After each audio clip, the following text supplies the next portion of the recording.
Hi everyone, delonewolf here and welcome back to the Sunday Recap, my weekly vlog where I talk a bit about my last week in games, and as always we'll start with EVE Online. I would say I've had a pretty normal week in EVE Online, starting the week mostly with some exploration, couple of sessions in the Explortress, so I do enjoy flying in the Ortress at the moment, just using the missile damage to take down some of the big targets or the prime target, going for the loot and having my drones basically protect my ship or go after some of the small fast targets. It's working really well. It's an amazing ship of course, and it's really good for some of those stronger combat sites because it does have a little bit more buffer and a better shield tank than what I'm sporting in the all-in-one Ishtar. So I basically also run vigils, Sasha watches, all of that stuff. No luck with the loot this week. Actually the best loot came from some anomalies that I cleaned up doing the skilling spree from time to time as well, but overall a pretty good time exploring around Amar space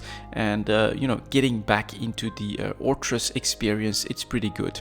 Next to that, and especially in the second part of the week of course, still more transportations. I actually took you guys on a 1-hour stream as well on Monday, showing you guys some of the logistics stuff that I'm doing, including a quick transport run from Hakshma to Amar, and you saw there probably that I've got a lot of pretty bulky stuff still remaining. Well, a lot it is. Slowly I'm starting to work my way through that stuff, and I'm transporting it slowly to Amar, where I'm consolidating everything in my system with all of those different containers. So it's going well. We got another week until a FanFest, or at least it starts on Friday next week.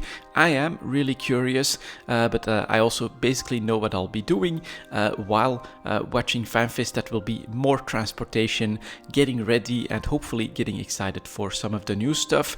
I did buy everything for compressing in the Orca. I do need to refit one of my Orcas in order to get it to become like a mining Orca as well with compression capabilities, and I've got a couple more days I think to go, or no, even almost a week I think, until we get the full skill points for compression. So I'm fully ready using the Tech 2 stuff and seeing how everything works out there. So that's going to be interesting as well, probably an experiment for after FanFest, but something that I'm prepping to do and to see if it's like basically a viable way of mining, to do a little bit of solo mining in the Orca. So I'm prepping for that as well.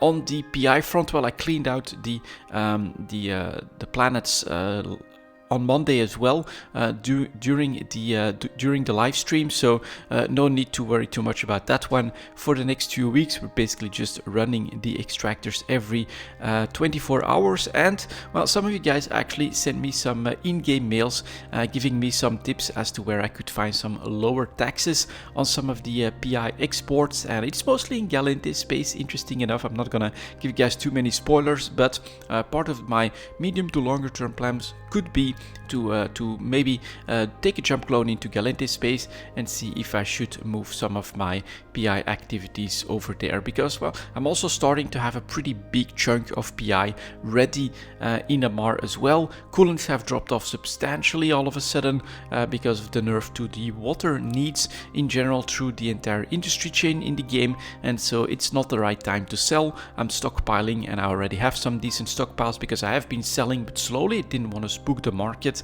with all the stuff that I have lying around, and so maybe starting up a production cycle in Galente space could be what I'll be going for next. But at the moment, right now, of course, all my focus is on what the hell will CCP announce at FanFest. The keynote should be on Friday 1200 Eve time. I myself will be at work. I already know that I'll have to be in the office that day, so unfortunately I'll be a little bit late, won't be able to watch it live, but I'll definitely catch up, and then we'll see what CCP announces, and hopefully we can make some cool plans looking forward to the next phase for the development of EVE Online.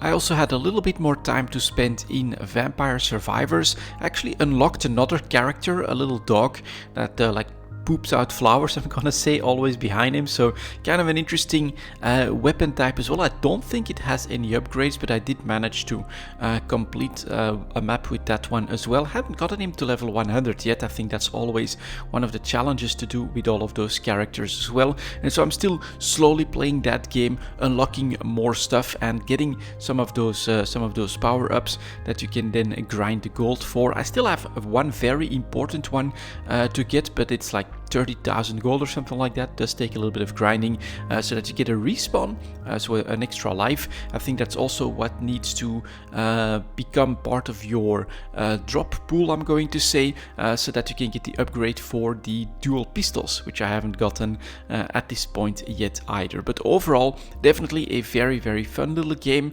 I've got way more than 3 hours out of it just last week again, and it's something that costs like €3 or $3 or something like that to buy. So if you really don't know what to do and you don't mind some crappy graphics, I'm going to say, a super simple game but very addictive.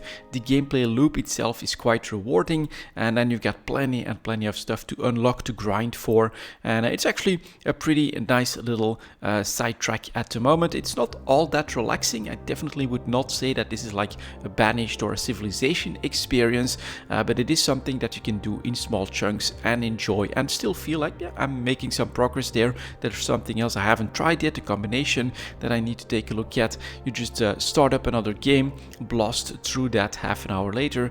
There we go, you made it or you didn't. Earn some gold and just keep going, or stop and plan to keep going maybe the next evening. I think I played it 3 times over the last week or something like that. A couple of 1-hour sessions, doing a couple of games. Definitely a lot of fun to be had there as well, and it is basically what I'm doing while waiting and looking out for other stuff to do next to EVE Online. Obviously, the week after FanFest, we should have the next league for Path of Exile, so that'll be a little bit of a focus then. But other than that, as I've mentioned before, Total War Warhammer 3 is on my radar. If I'm not mistaken, they showed us a roadmap, what they're planning to do for this year. Basically, I'm gonna wait for a couple of good patches when the comments are that, yeah, this is fixed, and then a nice sale. That's my plan for that Total War game. And then of course we got Starfield coming out normally in November of this year from Bethesda. No pre-orders, but definitely something that could be very cool and interesting as well.